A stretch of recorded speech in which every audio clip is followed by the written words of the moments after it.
Well, good evening, everyone, and thanks for joining the Stockmen's Association Seedstock Council tonight for tonight's virtual webinar. This, I believe, is our third year that we've done some continued education through this format, and so glad to see so many folks have joined from across the state and beyond. We've got an interesting program here tonight, and so we know you've got a gazillion things on your to-do list, so without further ado, we'll go ahead and get started.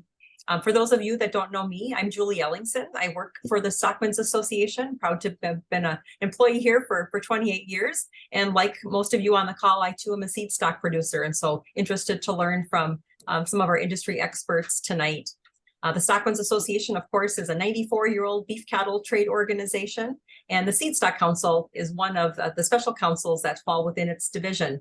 Again, designed to help promote and educate the seed stock industry and support our producers and their commercial customers as well. Joining me tonight, and who I'll turn the microphone over to, is Elizabeth Nesham. Elizabeth is not only our communication director, but our Seed Stock Council liaison. And so I'll turn it over to her for some remarks. Good evening, everyone. I am Elizabeth Nesham, as Julie said, the Communications Director for the North Dakota Stockmen's Association, and in that role, I do serve as the staff liaison. The mission of the Seedstock Council is to promote the seed stock industry in North Dakota through education of both seed stock producers and their customers through planned programs, printed information, legislation, and other feasible means. Tonight, we will live out the Council's purpose to provide a means where the seed stock industry in North Dakota can learn and have input. On your screen right now here, if I can get it switched over, it's not letting me do so. Hang on. Anyway, if I can get it switched, you guys are going to see this list of the Seedstock Council members. These are the members and alternates recommended by their respective breed associations and appointed by the North Dakota Stockmen's Association's president. I'm now going to turn the floor over to our Seedstock Council Vice Chairman, Carissa Dawes, and Red Angus Seedstock producer to introduce tonight's speakers. Thanks, Elizabeth. As a Seedstock Council, we believe it is important to bring continuing education to producers. When we were discussing possible topics, reproductive technologies came up. As seed stock producers, we are always wanting to better our operations, and modern reproductive technology has gained considerable traction in the cattle industry. The technology has improved to such a level that it has become a very practical and competitive reproductive tool with numerous applications for seed stock and commercial operations alike. Here tonight to talk to us is our first speaker, Miles Morris. Miles is an embryologist from Bovagen Embryo Transfer, which is headquartered in Northeast South Dakota. As an embryologist, he is involved in all facets of IVF, conventional embryo collection, and embryo transfer. Bovagen Embryo Transfer started in the mid-1980s by Dr. Boyd Bean. Today, Bovagen Embryo Transfer offers full-service embryo transfer work, including IVF, conventional flushing, embryo transfer, donor housing, semen and embryo shipping, and exporting and on-farm services. Miles? Well, thank you very much, Carissa. It's an honor to be a part of this. Travis approached me with that, and I quickly said yes. And it's amazing to me thinking back to all the clients that we've got the chance to work for in North Dakota and how great it's been.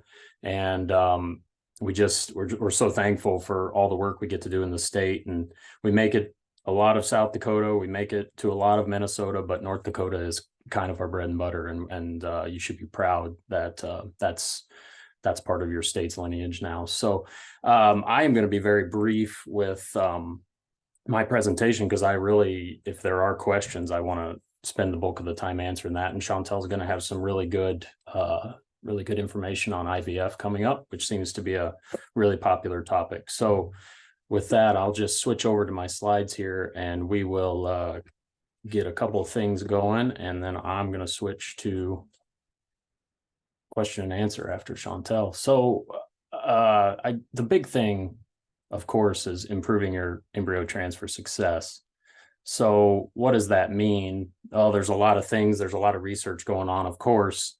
and we need to be doing that. But I'm going to focus more on a few things that could be implemented right away. And I think that's really important when you think about this. So first of all, I'm not here to plug Bovagen, but we get these questions all the time about, well, you don't go on farm and do this, do you? Or you don't do IVF, do you? Or things that we still get those questions. So it's important to continue to just share this information. So we do have a satellite facility currently operating in Minot, North Dakota, at Heartland Cattle Company, operated by Greg Schaefer.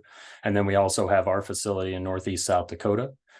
We do IVF collections, conventional collections, obviously embryo transfer. We do house donors at our Northeast South Dakota location. And as Carissa said, we do the embryo, semen shipping, exporting, and everything that we do in clinic is available on farm, with a small caveat on doing the IVF. It's very, as Chantel will tell you, very temperature sensitive, and needing to keep things, in that 75 to 80 degree range. And all of that is kind of difficult in a North Dakota winter. So with that being said, I just have 3 things that I want you to consider tonight, and obviously not an exhaustive list, but just something that we could probably implement immediately if it was something that piqued your interest. So number 1 is always expectations. And that goes both ways. And if we're honest and having honest conversations with each other, which we should be, and we trust each other, I think we're going to have success. And I've seen this time and time again. Now, have I made mistakes? Of course, and I'm sure you'd say you have as well. So a good example of that, I was recently at the Embryo Transfer Convention for North America and Canada, and we were broken into a lot of different practitioners from all across the country. And we were given we were in small groups, and we were given these scenarios, and they were just random kind of scenarios based on whether you did mostly beef or dairy. So I was with all beef practitioners, and the questions weren't as important as everyone's first answer to solve the problem was always client communications.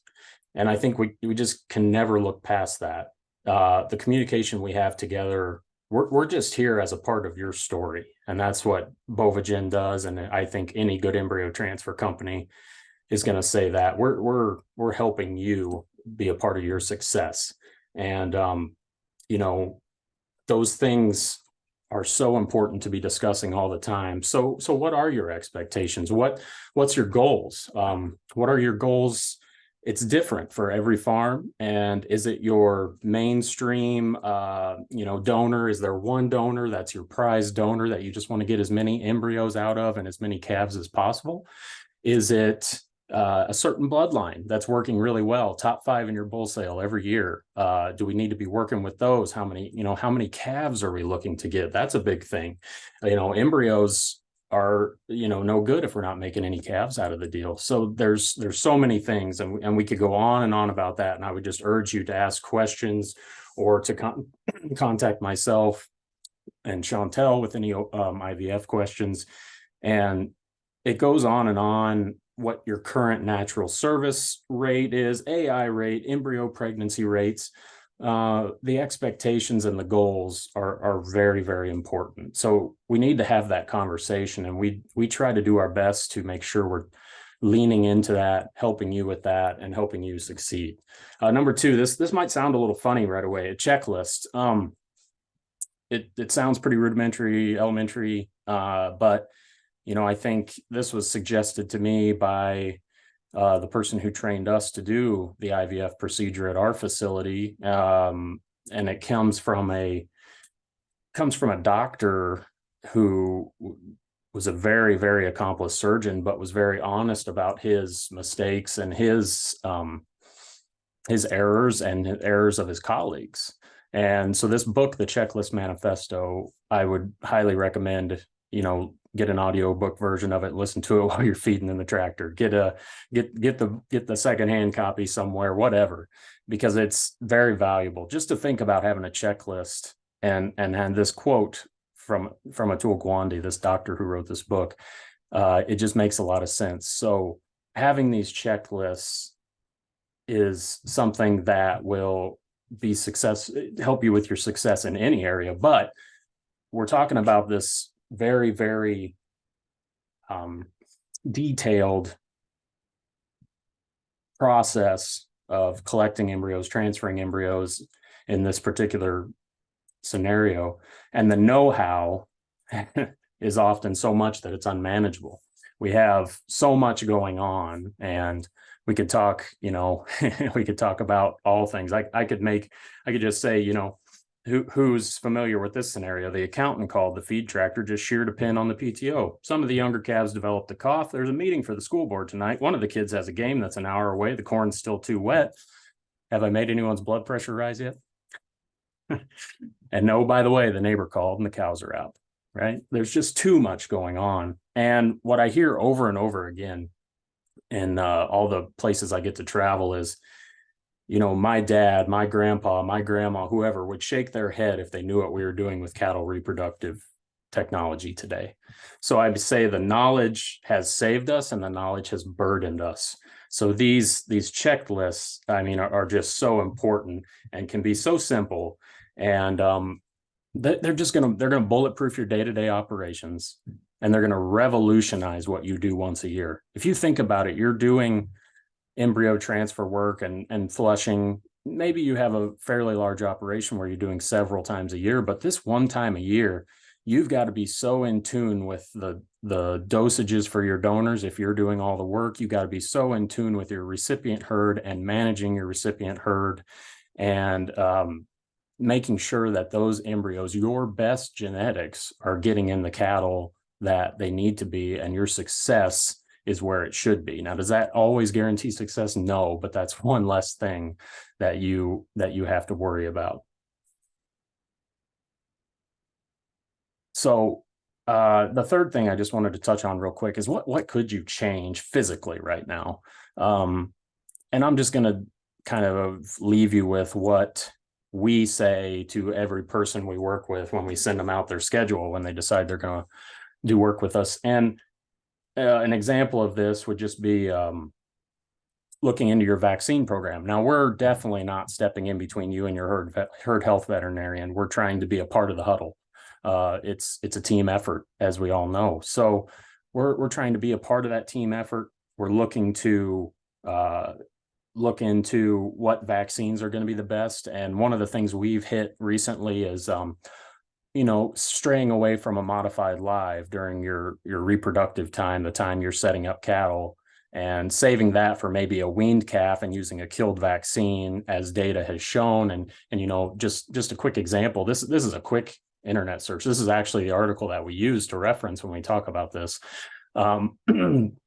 It's from 2018, as you can see, and it was from when Dr. Perry was still at South Dakota State. He's moved on now south, but we've over and over again, we get this question every year, and we get a lot of people to change from this modified live to a killed vaccine during that for their cattle during their reproductive times, and then switching. You can switch back to when the calf is weaned, doing that as a modified live and using a killed vaccine instead. And just another quick one, synchronization protocols are a big thing, and we've done a lot with this 7 and 7, which it's a 14-day protocol, but we don't want to get it confused with the heifer protocol, so we call it the 7 and 7, or they called it the 7 and 7. We've had a lot of great success with this, and this is actually allowing us to, and we can get into this in questions as well, but this is actually allowing us to have more opportunities for earlier heats for IVF embryos, as we want to be specific on those cattle that are getting IVF embryos, as opposed to conventional embryos having a little bit larger window. I want to be more picky on these IVF embryos, and we have been, and we've seen the success because of that. Just other things are looking into maybe Multimin 90 for covering any mineral deficiencies. We're talking about the protocols. Heat detecting, is that as good as it can be? Can we make any improvements? This isn't something we're trying to step on people's toes. It's just having the conversation of how can we be a part of the team and help you have success. As I said, we're not stepping in between the herd health veterinarian of any kind like that. We just want to be a part of the huddle. So we want to help you with your success. So that was just my brief three things. And I just wanted to get those as suggestions, and then we could go about with some questions after Chantel gets done and be able to answer any of those. Thank you to Miles for joining us tonight. We will open this session up for questions after our next speaker. As Miles just alluded to, Bovagen has added IVF procedures in the last 5 years and has a successful partnership with Bovatech IVF Lab in Madison, Wisconsin. Now, I would like to introduce Dr. Chantel Cruz as the Director of Bovatech Business Development. Dr. Chantel Cruz is responsible for veterinary collaboration, client relationships, and retention, as well as technical inquiries related to OPU and IVF services. Chantel was raised on a diversified sheep and cattle operation near Tecumseh, Nebraska, which led to her career ambitions of serving the cattle industry and its stakeholders. She earned her bachelor's degree in animal science from the University of Nebraska, followed by her master's degree in biomedical science at the Animal Reproduction and Biotechnology Lab at Colorado State University. There, her research focused on improving cryopreservation techniques for both in vivo and in vitro produced bovine embryos. Dr. Cruz then earned her doctorate in reproductive physiology from the University of Minnesota while utilizing OPU IVF technologies and embryo recovery and transfer to study the impacts of nutrition on oocyte quality, uterine function, and early embryonic development. In 2014, she joined Bovatech in the United States, helping to launch their services from coast to coast, a business that has grown into more than 25 veterinarians sending oocytes to 4 lab locations across the country. Dr. Chantel Cruz. All right, thank you for that introduction. Are you guys able to see my slides? No? I'd have to have Elizabeth back me up here. Let me see what I can do.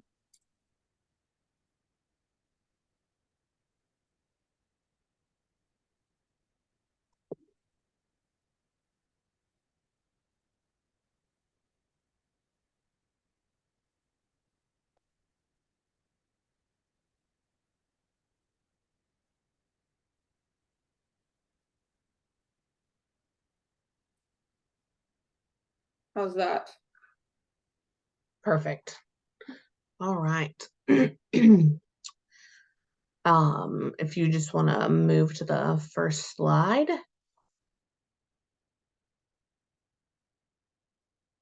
Wonderful. So I just kind of wanted to start off and explain, I understand on the call there's going to be people that use all different types of ways to breed their cows, whether that's natural service or AI, conventional embryos, or IVF embryos. So I just kind of wanted to start with a brief explanation of what IVF is. So IVF simply stands for in vitro fertilization and literally means in glass. Nowadays we do pretty much everything in plastic, but back when they first started the technology, essentially everything was in glass. And so we think about it in the context of that oocyte is removed from the ovary and the actual fertilization process happens in glass.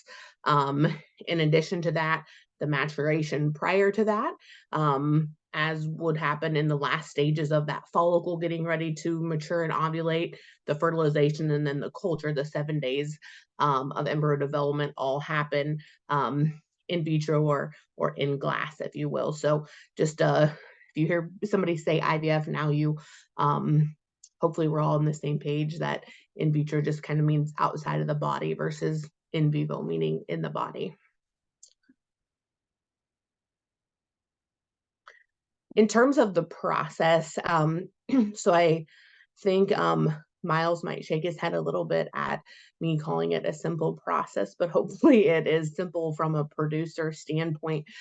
So we start with donor selection. Those donors are then superovulated with FSH. Oocytes are harvested by a veterinarian or technician trained by Bovatech. Those oocytes are then shipped to the lab, and in that shipment is when those oocytes mature. So if we think about it as a cow ovulating, it's essentially those final steps before that follicle ovulates. That's basically, we're taking the oocyte prior to that, and that shipment time or that maturation rather needs to happen regardless before sperm can fertilize those oocytes. And so that's what's happening as they're moving toward the lab. And that's what allows us to be able to work with vets across the country.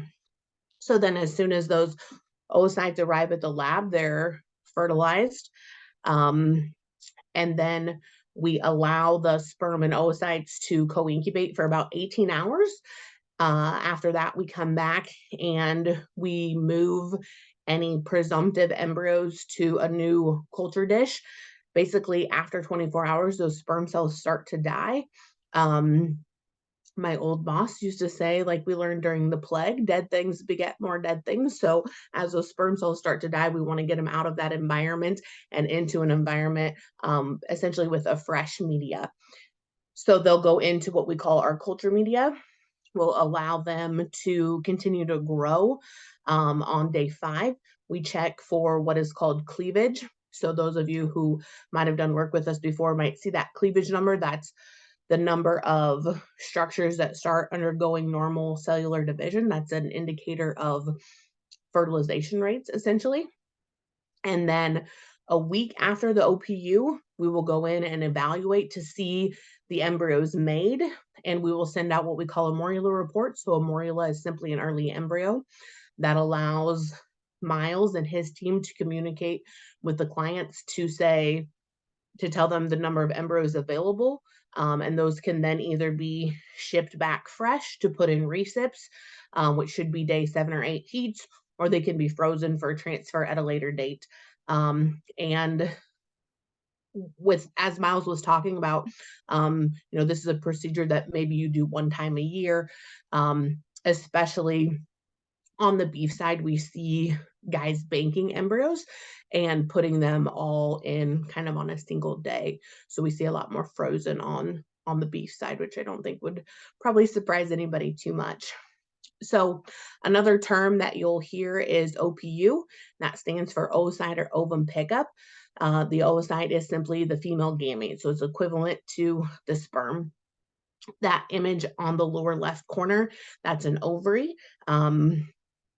The black structures, anything on ultrasound when you see black is fluid filled. So those fluid filled structures are follicles. Those contain follicular fluid and oocytes. So essentially what the team at Bovagen is doing, if you look at the image on the right, so they're palpating rectally, they're getting a hold of that ovary. The probe goes in vaginally. They will push the needle through the vaginal wall and into the follicles within the ovary. And connected to that needle is a tubing system that allows for recovery of that follicular fluid and hopefully those oocytes as well. But essentially what they're doing is, instead of allowing those follicles to ovulate, they're going in and they're grabbing those oocytes approximately 12 to 24 hours prior to ovulation. Then they collect them in a tube, and then that fluid is filtered just like you would a conventional collection. And then they search under a microscope to identify the oocytes, put them into a tube, and then ship those to our lab in Madison.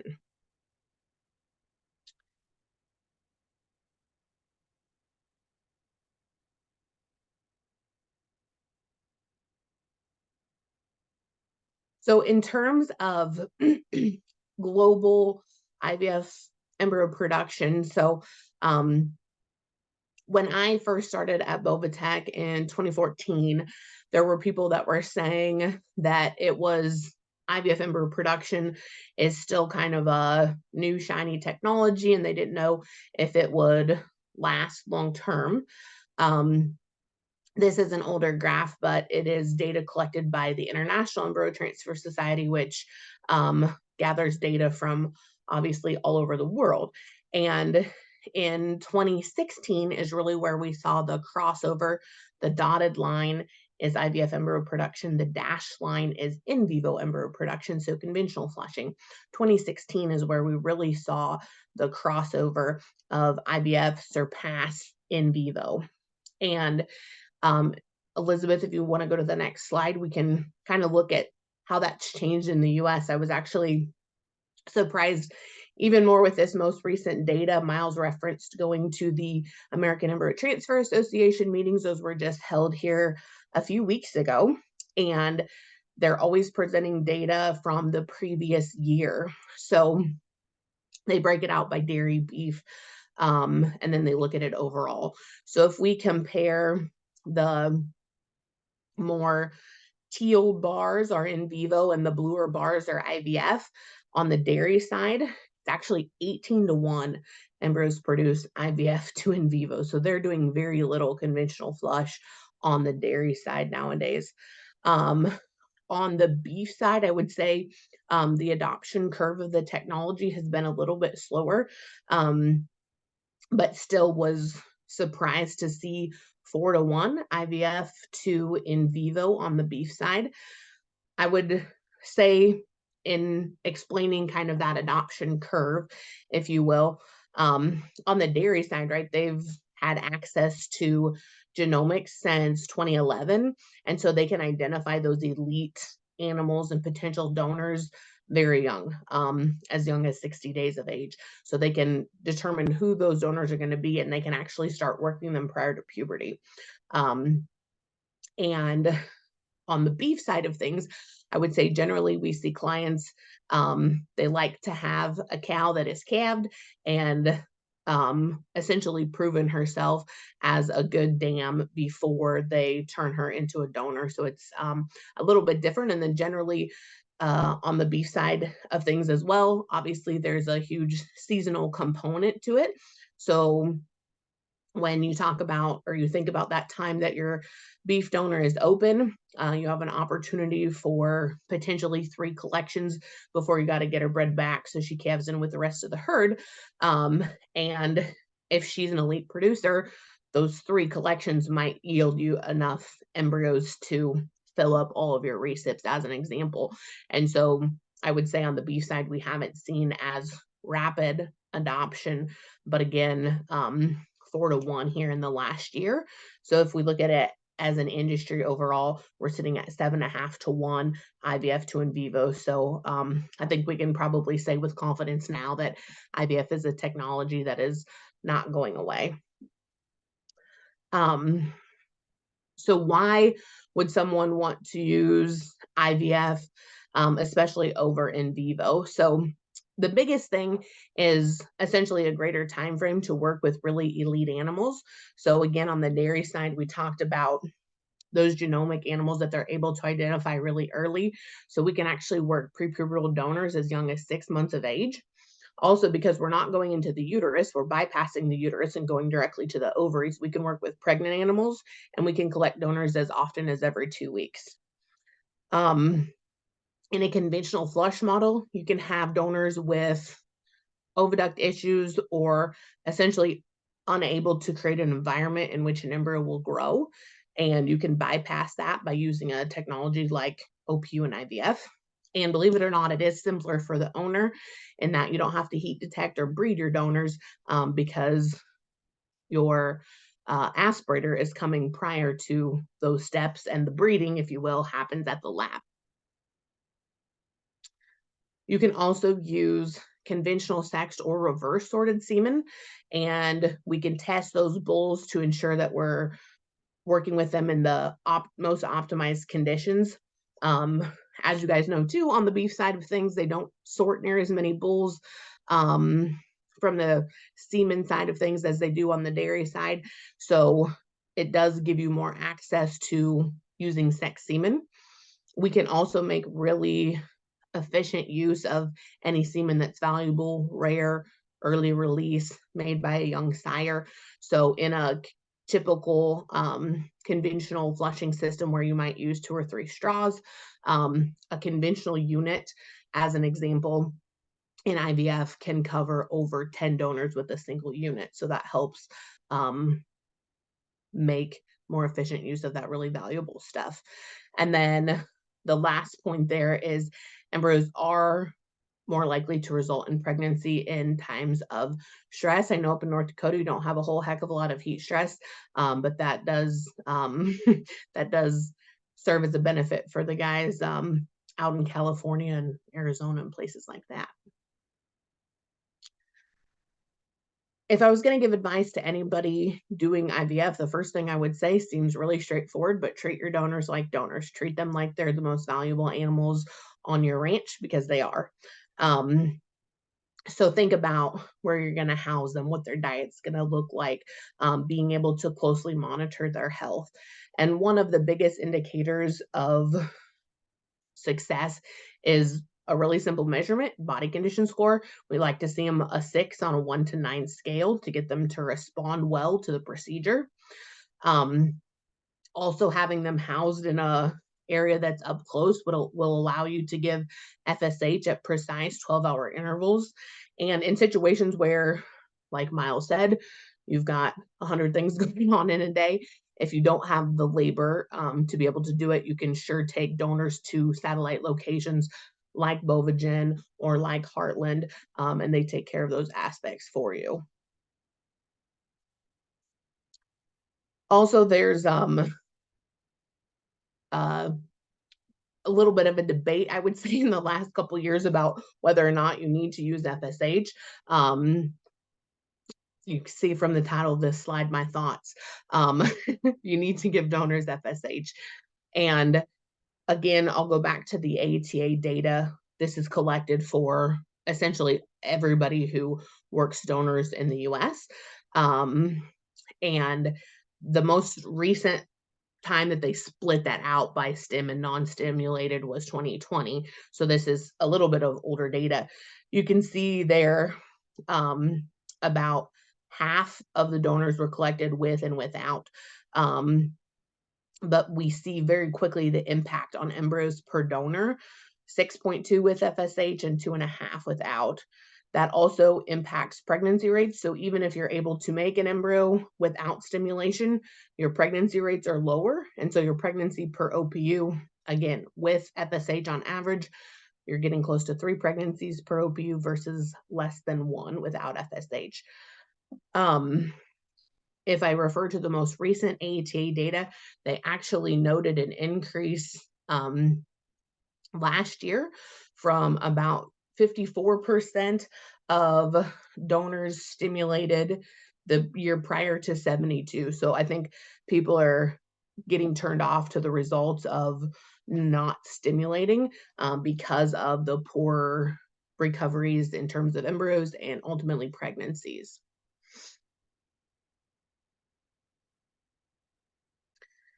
In terms of sire choice, so any lab that you work with, whether it's us or not, should have records of how a bull has performed in the past, and you can certainly ask them that.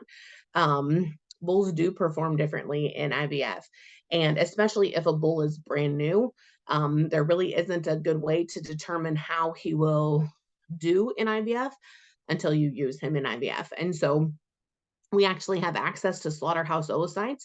And instead of running a bull on your donor's valuable oocytes, we can actually run it on slaughterhouse oocytes. And based on that, we can determine the conditions that work best for that bull. So looks like a lot of numbers up on the screen there, but essentially there's an additive that we have to put with the semen to cause them to capacitate, shed that head, and be able to insert those male genetics into the oocyte. And we have to add that at the right concentration to be able to avoid unfertilized oocytes and also to avoid too many sperm fertilizing the same oocyte, because when we get that, we also don't result in an embryo. So the images below are essentially meant to show an unfertilized condition with most of those circles being black, kind of an optimized condition with a little bit of unfertilized, a little bit of polyspermy, but majority of those having normal fertilization, or the circles with the male and female pronuclei. And then the far right image is designed to show polyspermy, or multiple sperm fertilizing the same oocyte, which also does not result in embryos, calves, pregnancies, etc. So we're really looking for those optimum conditions, and we can do that before you even send in your donor's oocytes. So again, just to kind of reiterate, so we've gone through the fertilization process, then we allow those gametes to co-incubate, and then we're able to ship those resulting embryos. You can go ahead, Elizabeth. And Miles talked at the beginning about expectations, so kind of what to expect. I have reported here the ATA average, Bovatec's most recent data, so Q3 of this year, and then what we've been able to do with Bovagen in 2023 for the year. I'll start with oocytes per donor. So oocytes, those are the unfertilized gamete again, and that's really the rate limiting step in your reaction, right? So if you have a donor that only makes 5 oocytes, we can't make 6 embryos out of those 5 oocytes.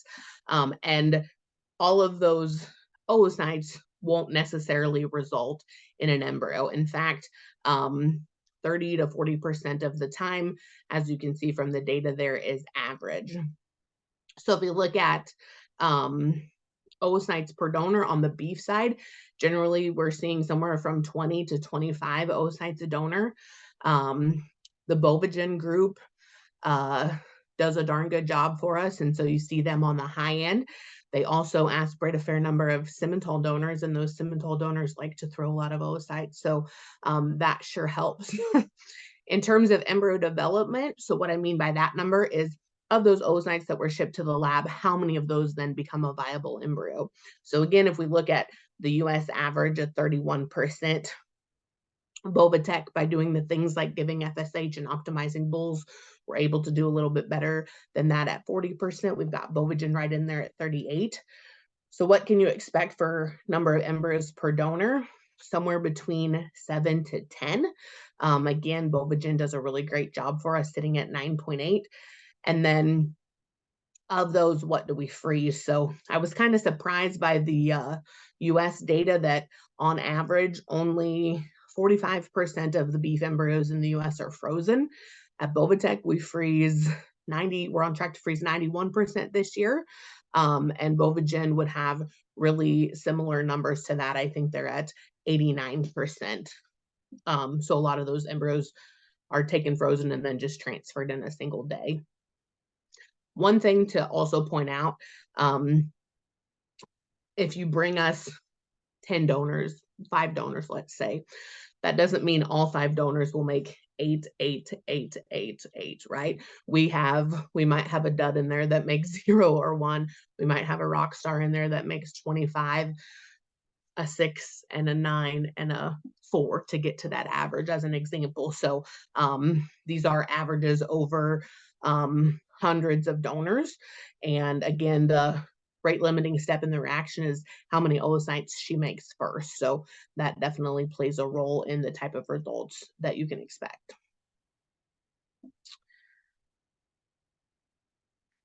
In terms of embryo transfer and pregnancy, so we talked a little bit about fresh versus frozen. On the fresh side, guys like it because there's no freezing cost, but there is going to be typically a higher transfer fee from the vet team because it's a little bit more work on their end. You need somebody there day of to grade and load those embryos on farm. And then from a logistics standpoint, those recips had to have been in heat, essentially the day that that donor was collected. So a little bit more logistically challenging that way. Frozens are going to pay a little bit more upfront to freeze at the lab, but it's cheaper and simpler on day of transfer. You don't have the logistical concerns. And we only freeze grade 1s and the very best 2s. So 80% live cells on those embryos. And we expect between 50 and 55% of those recips to be pregnant at day 60.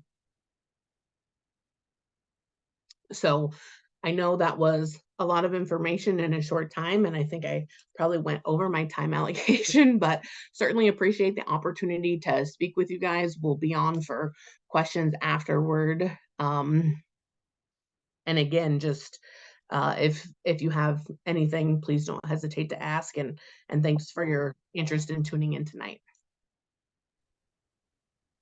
Thanks both to Miles and to Chantel for sharing that information and kind of stimulating some thought about just reproductive technology and opportunities across the beef sector. I think we have some time to take some questions from the crowd. There's a couple ways that you can participate. I think we have a small enough crowd that you probably can just unmute and ask. Or if you feel more comfortable, there's also the chat feature at the bottom of your screen. Or you can also send an email. My email is jellingson@ndstockmen.org, but would open it up for questions in any of those areas of questions that you might have.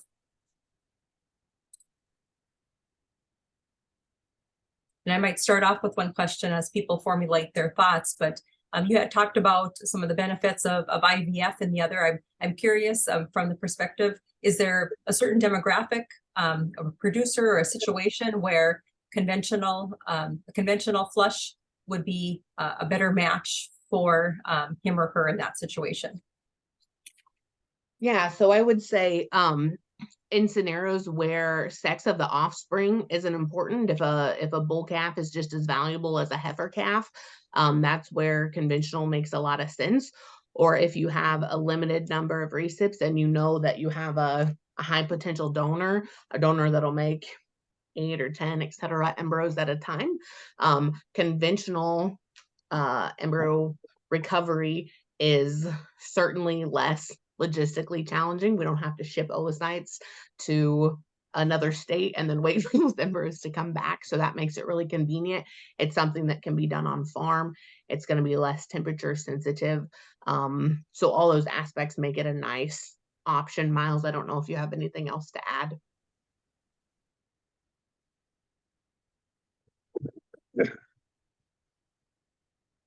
I don't, the only other thing would be, I guess, that when you're thinking maybe certain cattle that have to be on a very certain feed ration, like your show cattle or something like that, and if you know they're producing well and you want to keep them looking good for, say, picture day and things like that, we've seen people that want to, do that. You touched on that though, but otherwise, if you're using one of your own bulls that you've had collected and it costs you $2 a straw, you can use 3 to 4 straws, etc. It's definitely a scenario that's just based on the client themselves, and we have that conversation on almost a daily basis. So, Best, I noticed that you unmuted. Do you have a question for the group? I guess I was curious as far as large calf syndrome. Is there any difference with that if you're giving FSA shots, or what? Is there anything you can do to prevent that from happening, or what's your opinions? Sure. So large calves we see particularly when donors are collected prior to 8 months of age. So we don't really see it a whole lot on the beef side compared to the dairy side. We are owned by we're owned by CMEX, and we have our own donor population where we create the next generation of donors and bulls, and we're working animals really young. And we do see about 1.2% of those calves born are over 120 pounds. So to say that it never happens would be untrue. The biggest thing on the beef side that I would say that sometimes differs from the dairy side is just being super cognizant of calving dates. If you allow recips to go over their calving date, those calves are gaining 1 to 2 pounds a day. So if you let a recip go over 2 weeks, that calf could be 30 pounds heavier than it would have been if it calved on its due date. So it is really important to track due dates and induce anything that hasn't calved by their due date. But as far as FSH versus no FSH, I would say no. Certainly more dependent on age of donor and bull at collection. And of course, there's genetic combinations of males and females that throw higher birth weight calves that would impact that as well.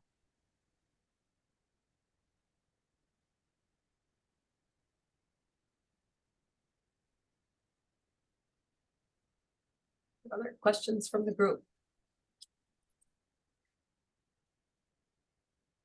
Miles, you talked a little bit about a checklist and the value of that and being kind of methodical, thinking through whatever the projects are. If you were thinking about someone preparing for embarking in an embryo transplant or IVF kind of situation, what would be a couple of those things that you would have on their checklist to prepare the herd for a future endeavor? Yeah, again, we don't step on the herd health veterinarian's toes. Generally, those recommendations are very good. The only things really we talk about, like I said, are the modified lives and potentially using a product like Multimin 90 if there's any type of trace mineral that's deficient on that we wouldn't know about otherwise. Certainly when we start a discussion with a new client, a potential new client, we are sending them a checklist. That's exactly what it is.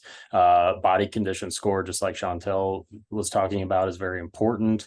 It seems so obvious, but you have to avoid, essentially, and I don't mean this flippantly to insult anyone, you have to avoid being barn blind. You just have to avoid being barn blind, and you have to realize some of these donors just aren't going to work, even if they are your favorite. It's more rare, I would say, especially being able to use IVF, and even conventionally we can make adjustments, and we do that all the time. But a couple things just to get started are just really taking a hard look at what you're doing. And I would also say, it's a big partnership. The whole cattle industry is getting some advice from some people who have been in it a while. I've never met anyone who would cold shoulder someone else who's getting started. I mean, and if they do, they're usually not around very long. It's a community. I mean, the North Dakota cattlemen are a community, but the Dakota's cattlemen are, it's a big community. So I would say reaching out to someone who's been there, done that, and of course, talking with whoever you are going to work with in this and getting that initial checklist to go through for sure.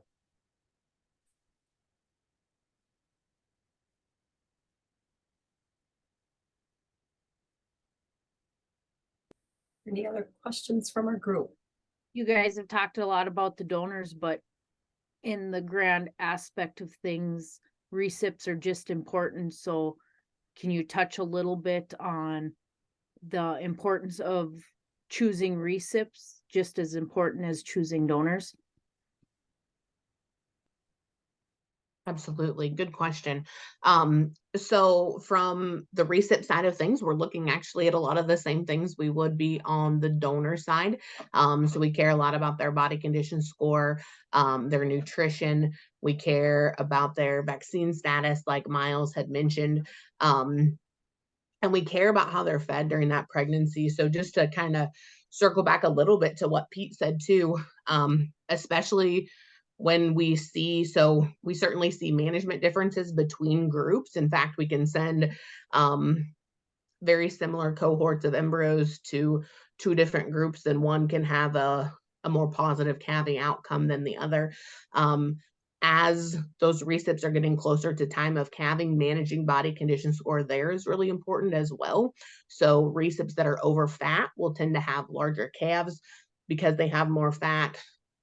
Essentially in the birthing canal, they'll have more trouble with calving. And especially when things get cold, right? We tend to overfeed.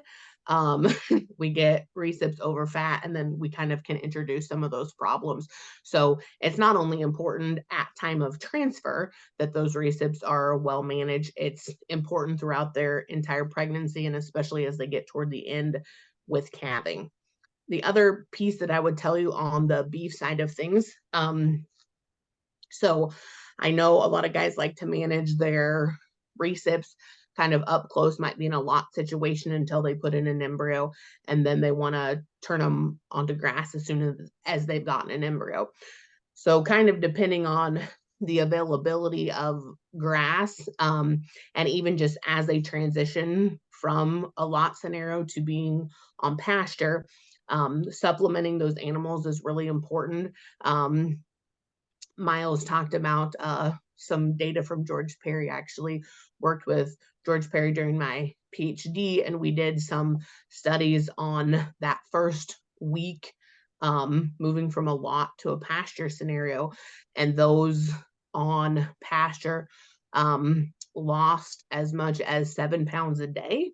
And they actually had embryos that were, no surprise, more retarded in development. They had fewer cells, were less likely to maintain a pregnancy in that scenario. So again, treat your donors like they're very valuable. Treat your recips like they're carrying the most valuable potential offspring for your farm as well. So if you're moving them to grass, supplement.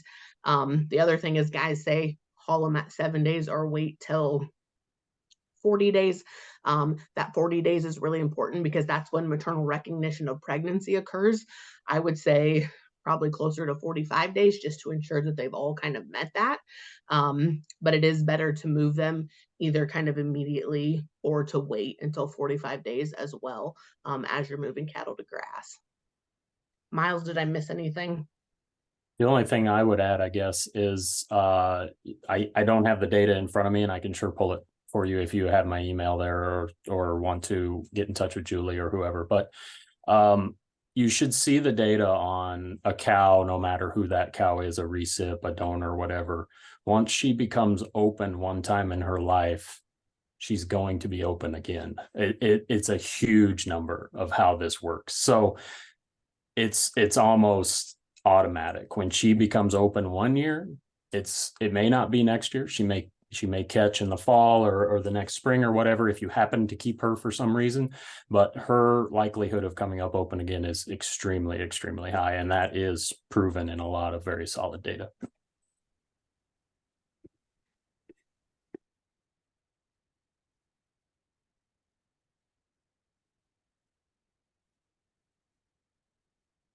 Any other questions?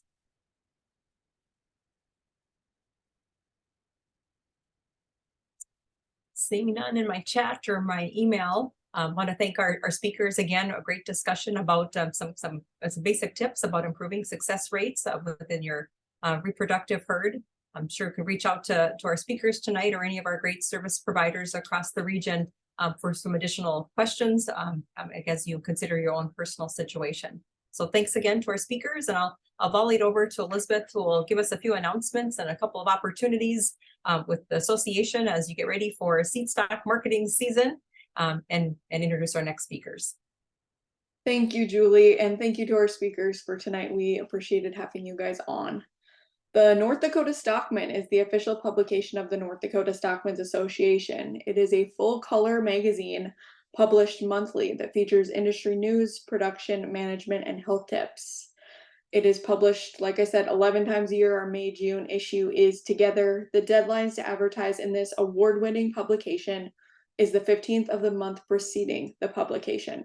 The holidays are coming, but so is sale season. So if you are interested in advertising in our Stockman magazine, deadlines will snake up, so contact me soon.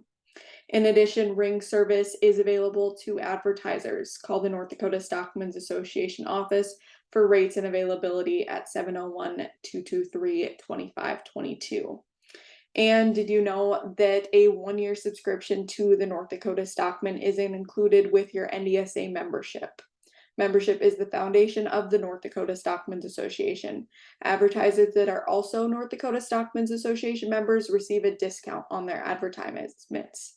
For more information and a rate card, reach out to me. My email is enesham@ndstockman.org or call 701-833-1162.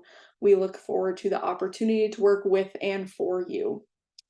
As you all know, herd health is also at the top of your list, and I will now hand it over to Dr.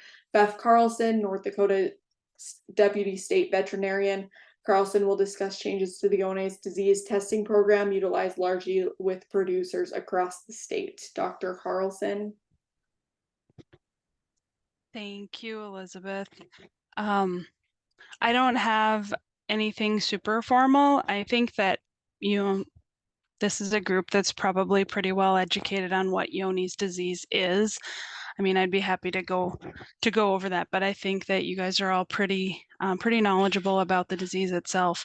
But we have a program that in the state, and we've been pretty fortunate in that because of the support of the industry and the association and their influence on the legislature, we have funding to help support that program, where most states no longer have funding because it was initially a federally supported program. And when that federal funding went away, those states lost the ability to support those programs. So unfortunately, it's difficult to balance what level of funding to use to support the program. So we have a set amount that we're delegated.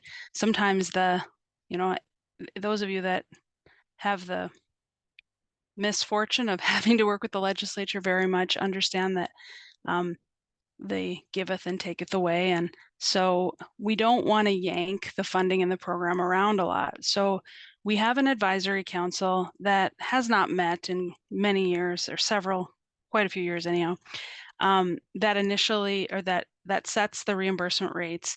And the last time that they met, they had established that due to the decreased amount of funding, and we were going to limit the participation to 3 years with a sliding scale. So right now, new herds can receive funding for 3 years. The first year, it's $1,000 of cost share. The second year, it's $750, and the third year, it's $500. And then after that, we hope that herds see the value and want to continue on. But that isn't utilizing all of the funds, so we have excess funds. So we'd like to either find a way to inspire more herds to participate, or we'll need to, I guess, probably adjust the reimbursement somehow so that we're able to use more funds. We've been a little disappointed in that we currently have about 210 herds that are testing regularly at some level. Those aren't all whole herd testing. Those aren't all herds that get a true status, but they're testing of a fairly significant level. But we aren't having a lot of new herds that are enrolling and continuing on.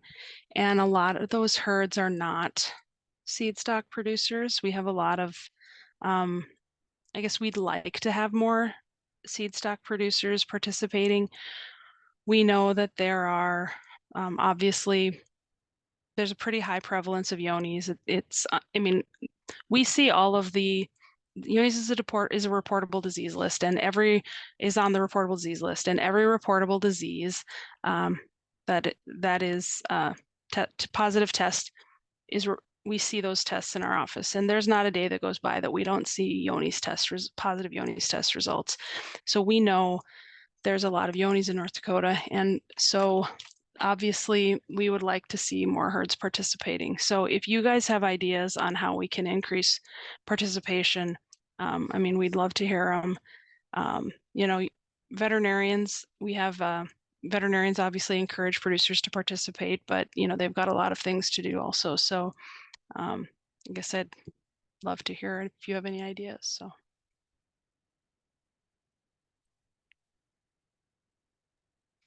I guess another thing I would kind of want to mention is, we have herds that aren't even, they're not even continuing out those full 3 years that they can get funding. So, like in 2001, we had 6 new herds for the first time, and only one of them continued on into the second year.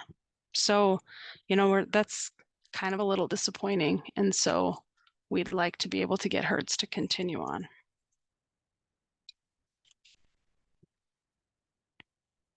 Does anyone have any questions or ideas for Dr. Carlson?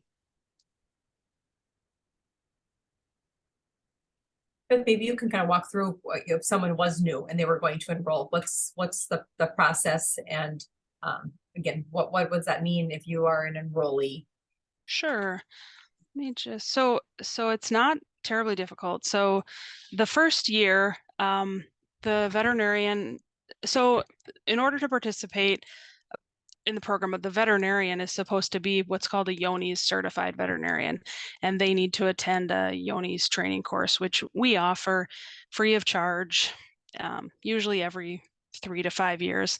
The last one we offered was in 2020, although if we have somebody that's not attended one, we'll certify them one-on-one. I just certified Dr. Jennifer Fisher on a Zoom call the other day. Just took about an hour and a half to go through the materials. So basically that's just to do a quick, refresher on the disease and go through the forms and the reimbursement rates and levels and whatnot.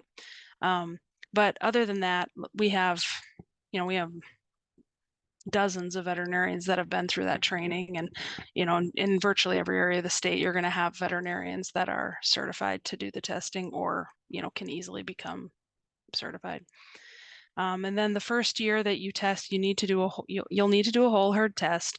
The tests, typically the fecal testing is the preferred test for beef herds, but we do allow the ELISA test as well, which is the blood test. In the past, the ELISA test had a few glitches. That was probably 10, 15 years ago. The ELISA test is very good now, and almost as probably considered almost as reliable as the fecal test. So we have herds that are using both, but the majority of beef herds are using the fecal test. We actually have a couple herds that are doing both. They're wanting to be highly confident that they're not having a problem, and so they're testing. Some of their animals are getting tested with both tests at different times of the year. But after you've selected your test, and another reason, I guess, that a lot of times that the fecal test is chosen, because at the time of preg checking, veterinarian's on that end of the cow anyhow, and it's an easier sample to gather without interrupting the flow. The first year, a herd health risk assessment is done, and then that first year, that's probably maybe a 10-page checklist where they go through all of the risk areas around your farm or ranch. So they'll go through the calving area, go through where you winter your animals, where your pasture area, where your bulls are kept, and where you source your animals, and just kind of try to establish what the greatest risk of introduction for Yonis is, or greatest risk of transmission within the herd is, and assign that a numeric value. And then that's just in the first year where you do that long form. And then in subsequent years, then there's just a 1-page checklist that the veterinarian has to fill out. So it's much shorter, but just trying to pinpoint what the greatest areas of risk are, and trying to choose maybe a few areas, maybe the areas for improvement, like that areas where, hey, this is an area where you could really decrease your risk, or decrease transmission on your place. And then the producer needs to fill out an enrollment form, which is just basically a 1-page form with your contact information, where you would agree to, you either agree to share information about your status, or you say, no, I want my information kept confidential, which obviously most people choose to have it remain confidential. Although if people have a high status, sometimes they want to share that, or choose to share that for marketing purposes. But by law, that information is confidential unless you expressly choose to share it. So, and then that's it. In order to receive the reimbursement, they do have to register with the state as a vendor. That's an online process that through the fiscal division. But I'm told if you're internet savvy or computer savvy, it's not difficult. If you're not, that it's a little bit frustrating. But when you say share the information, so tell me about that. That's to share test results, or that's just to share that I am an enrollee in the Yonis disease testing program? What does that look like for a producer? So if you check the box that says I want to share my information, it would just share your name and city and your status level, but that you have to choose to share that. It's not shared unless you expressly choose to share it.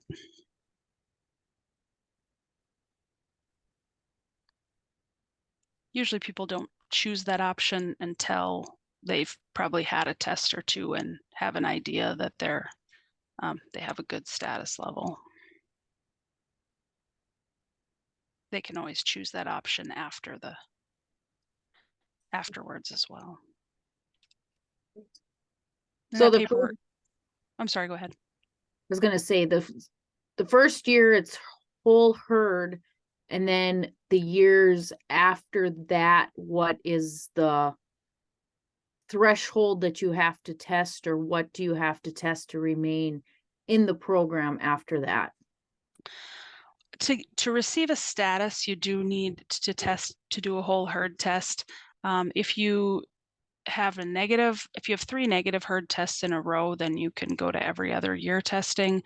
But certainly kind of the goal is to kind of get an idea of what's going on in your herd. And if you determine that you either don't have a problem, or maybe you have a problem at a really low level, or even just, you can target, the animals of highest risk, which are typically your 3 to 5 year olds, are the animals that are most likely to be in, develop disease, or, the animals most likely to be infected or to break at that point. So older animals are lower risk. So, if you have to focus your testing, those are the animals to focus on. But to get a herd status, you do need to do a whole herd test.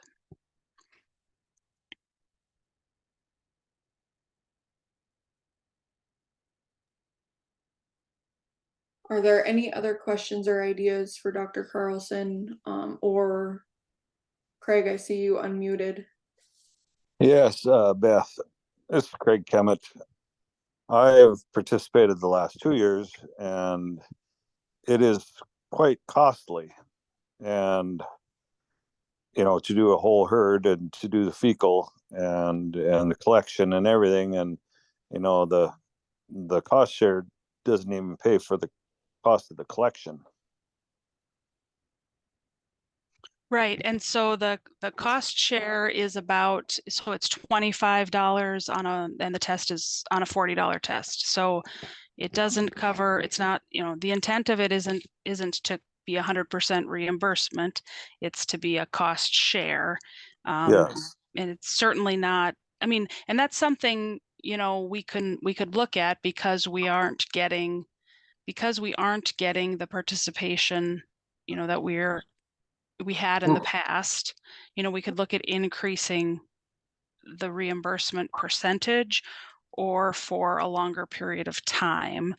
The thing that we've talked about in the past is, if we now increase it, well, then those people but we keep it at 3 years. Well, now those people who got their 3 years, but only got what would be the equivalent of a total potential reimbursement of, $2,250. Well, now our total potential, maybe now we're going to say, well, we're going to reimburse at a higher rate for a higher amount. Well, now those people aren't eligible anymore, because they already got their X number of years. So we want to maybe come. Right, but you're capped at $1,000, right? Right. Well, $1,000 and for 350 head, you're $3 $3 a piece. It's not $2,250, it's $3. Isn't that correct? It's so the let me show you I'm not sure if I followed you, and that might be because let's say I did 350 head and I get $1,000. That's $3 a head. That's not $2,250. Well, so what you're getting $25 per pool, up to a maximum of 1,000. So Right. It's not prorated per, it's up to a head, because you have a large herd, it's capped before it's not prorated evenly over your herd. Right, So but it amounts to $3 a head, and I guess if you want people to, I see that's what I'm saying is that's probably why people are not staying in it, is because when they get the sticker shock of what it actually costs, right. all of a sudden, whoa, I didn't realize it was going to cost me this much. I thought I was going to get X amount, paid for, and then you get capped, and that's probably, I'm just saying that's probably part of the problem is why people Right. are not staying. Right. And we know it's expensive, right? And so we want to balance, and obviously we want to balance. We don't want to pay for testing just for the sake of paying for testing, right? We want people to be testing because there's value in it. So, but we also want to be utilizing the funds we have. There's people that should be testing that aren't. I mean, we see a lot of positive tests, right? And we've encouraged people to enroll in the program and they decline, so, and people have called and asked about getting in the program and then they just don't follow through, so I'm not sure if, we can, I guess, and I, like I said, and you guys are, a lot of you people are the people who we will probably pull together on this, on the advisory council. I mean, you are the members who will be invited to replace some of these members who are, probably aren't active in the industry anymore.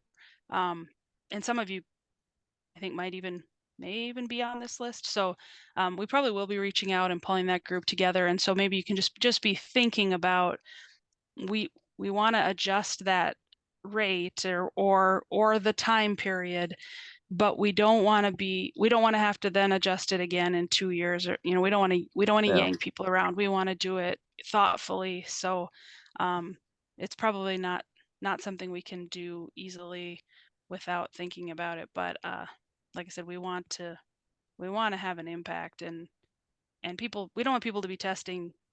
They know they have a negative herd. Well, we don't need to be paying for them to keep testing their negative herd, but we want to be helping people that need to get a handle on a problem.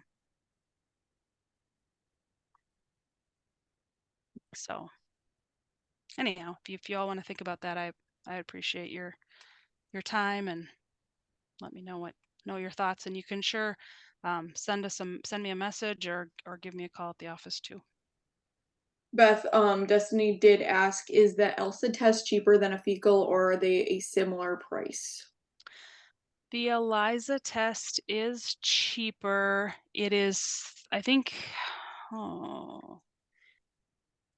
it's cheaper, but it is, those aren't pooled, so they're per animal. It's a little more than half. Is it $354? I don't know what NDSU's current price structure is. I'm not sure if I can find it quickly. What we reimburse it as, I do have that somewhere.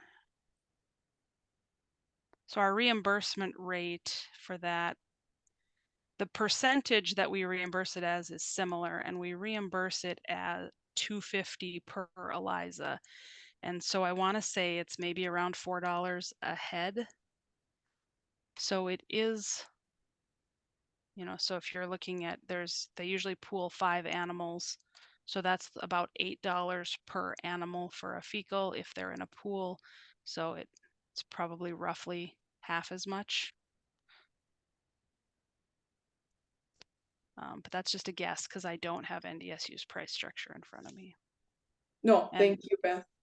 And if you use, if your veterinarian uses like a SDSU lab, or those are the only 2 labs we typically see results from, their pricing is similar. There's not a significant price difference. So. Okay. And anyone who does have or wants information, they can contact you or the state veterinarian office, correct? Correct, yeah. Thank you. We appreciate you being on tonight, Beth. Yeah, no problem.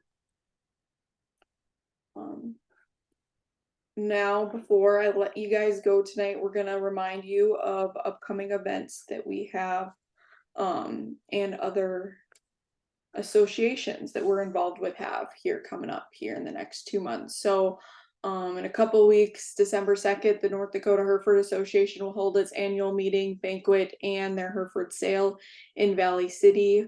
December 8th, the North Dakota Red Angus Association and North Dakota Simmental Associations will hold their annual meetings and banquets. On December 9th at Kiss Livestock, there will be the North Dakota Red Select Sale, followed by the North Dakota Simmental Association Classic Sale. We will also host our North Dakota Stockmen's Association and Foundation Ball in Bismarck at the Bismarck Hotel and Conference Center, formerly the Ramcoda. On January 6th, the North Dakota Angus Association State Select Sale will be hosted in Mandan at Kiss Livestock. And then January 27th and 28th, the North Dakota Gelbvieh Association will hold its annual meeting and Golden Rule Sale. So be watching for more information on those. I'm sure catalogs and meeting agendas are coming out shortly. The video for tonight's presentation will be posted to our website if you would like to rewatch or share the program with a friend, and we appreciate every single one of you for joining us tonight. And with that, I will let you all go. Thank you so much. Good night. Happy Thanksgiving, everyone.